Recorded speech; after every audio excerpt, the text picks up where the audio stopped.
Jordan Moore, Shaun, Cody Kessler, and Keely Eure joins us. Now we have a couple football roundtables today, which is good. There's a lot to talk about, and obviously a tough one for the Trojans on Saturday at Illinois, which, I don't know if we saw coming or not. I mean, certainly we had seen some issues defensively in the first 4 games. The front seven had covered up a lot of the issues that we were seeing in the secondary. But then what happens when the front seven doesn't have a great day? And that's sort of what we saw on Saturday.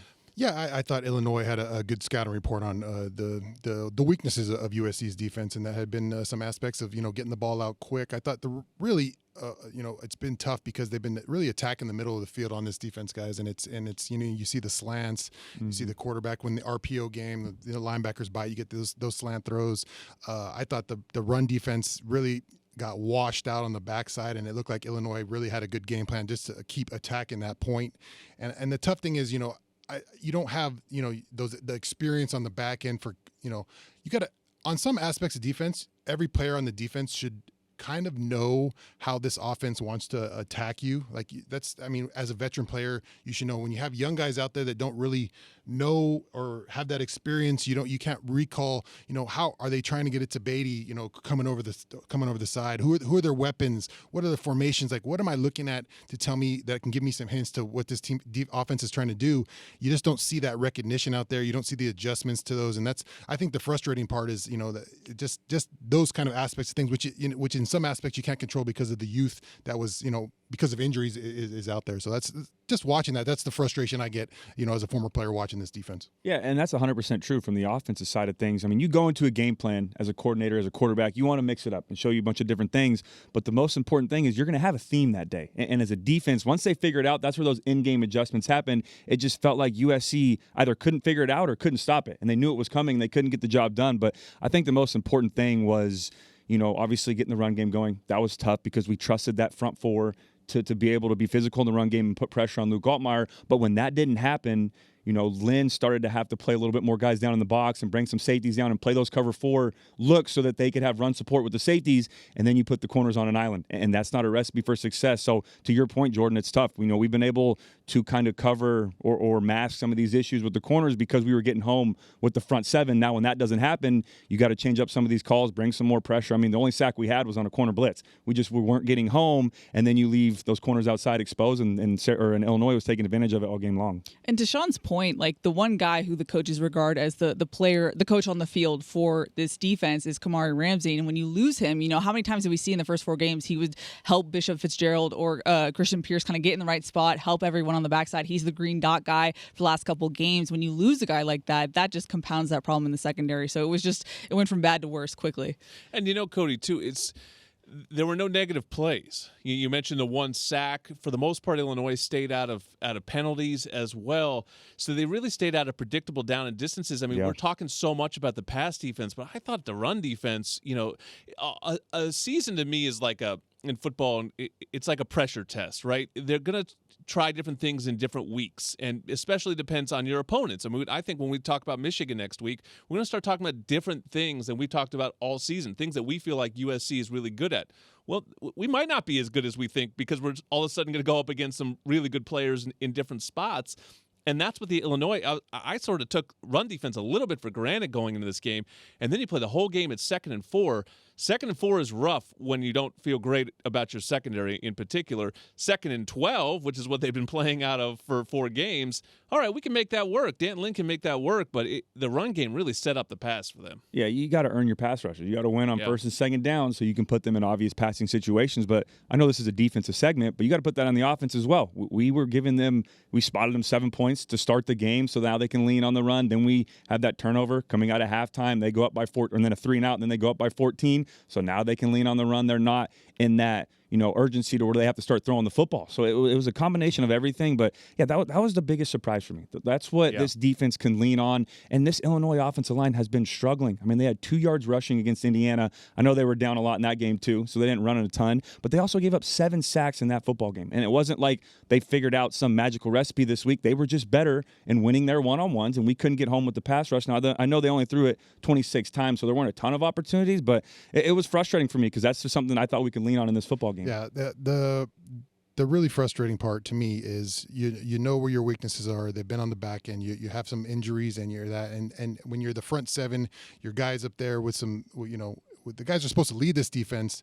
That's where you're getting attacked, and that, you got to take some pride in that. You got to, that often Illinois said, we're going to challenge you guys up front. We're going to play nastier, meaner, and their credit their offensive line. I thought, they're going to hold and all these things. That's just part of playing defensive line. Is teams are going to hold you. They had a bad week. I'm sure their coaches chewed them out all week about playing more physical, and they took it to the front seven. Now it's USC's opportunity. They have a bye week. They can make some corrections, but the physicality I think was the most concerning in the run game. Guys are getting moved around, and on the backside, a lot of guys getting washed out. Nobody getting upfield. No one creating any havoc in the backfield. It was not the best defensive line performance. Now it's their opportunity to figure it out in this bye week and make it right. Keely, when we look at the secondary, obviously you hope a bye week gets Kamari Ramsey back, and the issue there is illness, so that in theory shouldn't be a problem.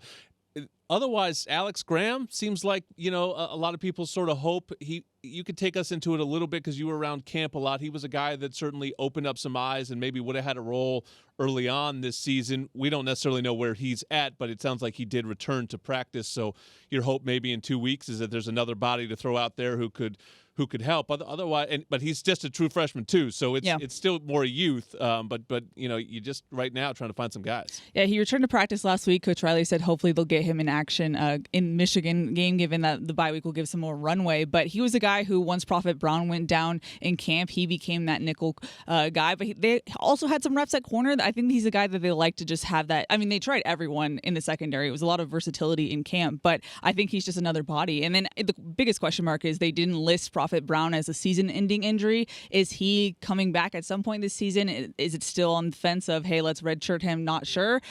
So on the whole, you kind of have who you have right now because injuries have decimated this secondary as a whole. That's the biggest name right now that we're missing is Prophet Brown. Yep. We need that experience at nickel that allows Kamari Ramsey to not have to play that position anymore. He can go back to safety.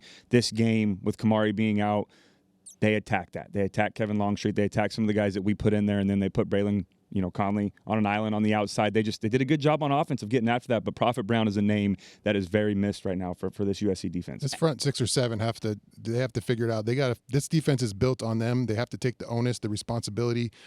Sometimes you just can't care who's back there. You just gotta put it on us. Hey, we gotta win these kind of games. We gotta create some havoc to help our guys out. And to Cody's point, Coach Lynn basically said as much. I asked him on Wednesday, how do you weigh where best to play Kamari given his skill? And he said, essentially, we have to play him at nickel based on our personnel right now. And he said it sounded like they want to move him back eventually, but they just can't right now given the depth. Want the inside scoop on this game and all things Trojans? Be sure to sign up for the 3 Torches presented by Smart and Final. It's a free newsletter that'll hit your email inbox 3 times a week with game info, player insights, and more. Go to usctrojans.com/3torches and sign up. And Monster Energy is the official energy drink partner of USC. Tearing a can of the meanest energy drink on the planet, Monster Energy. Unleash the beast. Trojans Live is sponsored by Pechanga Resort Casino, proud partner of USC football. Jordan Moore, Shaun, Cody, Kessler, and Keely Eure with you.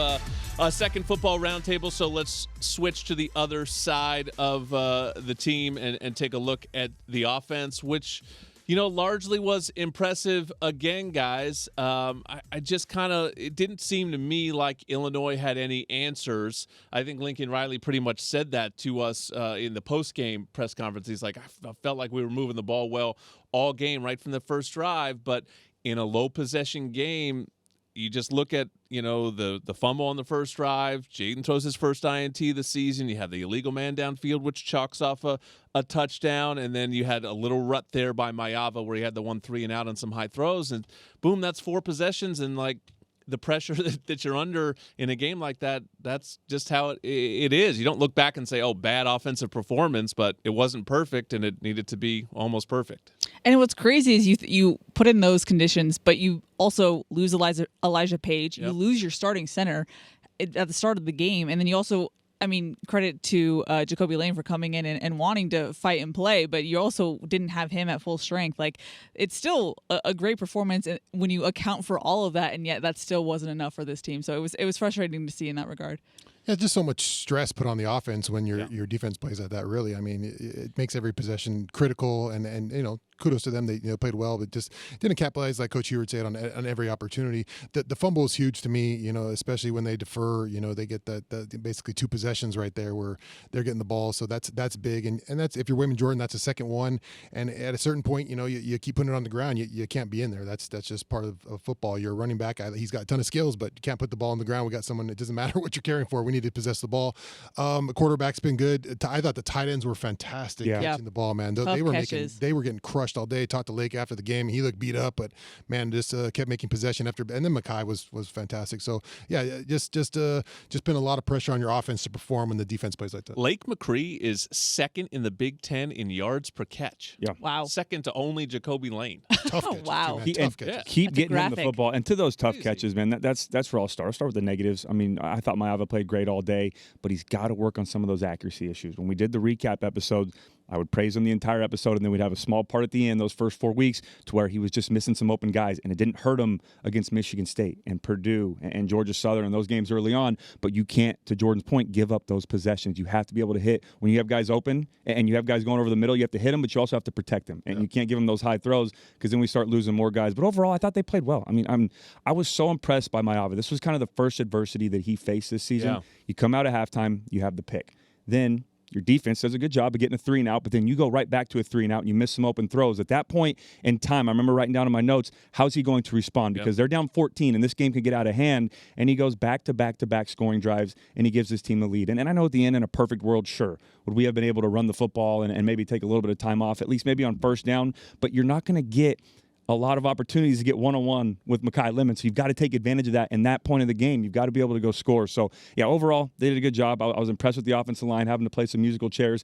I hate that touchdown got called back. That was one of the best trick plays I've ever seen. And, John Ray Reed coming in, that's a play that you rep. Those trick plays you rep with your starters. You don't really have the backups come in. They get some of the bulk of the game plan, but you don't rep those. He's just got to be better in that situation. But it's frustrating because you look back at it, and as bad as it could have gotten, we had some fumbles and it could have gone the other way, but we had plenty of opportunities to win that game, and I know the offense is kicking themselves for not taking advantage of those. Cody, what did you see from the run game?